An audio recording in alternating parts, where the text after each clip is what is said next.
Pretendimi se Palestina ishte një vend pa popull shkon krah për krah me pretendimin se hebrejt ishin një popull pa tokë. Po a ishin kolonët hebrej një popull? Studimet e fundit kanë përziritur dyshimet e shprehura shumë vite më parë në lidhje me këtë. Tema e përbashkët e këtij këndvështrimi kritik përmlitet më së miri në veprën e Shlomo Sandit, Shpikja e popullit hebre. Sandi tregon se bota e krishterë, për interesin e saj dhe në një çast të caktuar në historinë moderne, mbështeti idenë e hebrejve si një kom që duhej të rikthehej një ditë në tokën e shenjtë.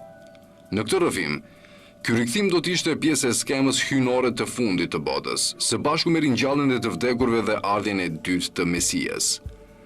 Përmbysjet ideologjike dhe fetare të reformimit, nga shekulli 16 dhe në vazhdim, prodhuan një shoqërim të qartë, veçanërisht mes protestantëve, mes nocionit të fundit të 1000 vjeçarit dhe konvertimit të hebrejve dhe kthimit të tyre në Palestinë. Thomas Brightman, një klerik anglez i shekullit 16, i paraqiti këto nocione kur shkroi: "A do të kthehen ata përsëri në Jeruzalem? Nuk ka asgjë më të sigurt. Profetët e konfirmojnë këtë kudo dhe e rikonfirmojnë."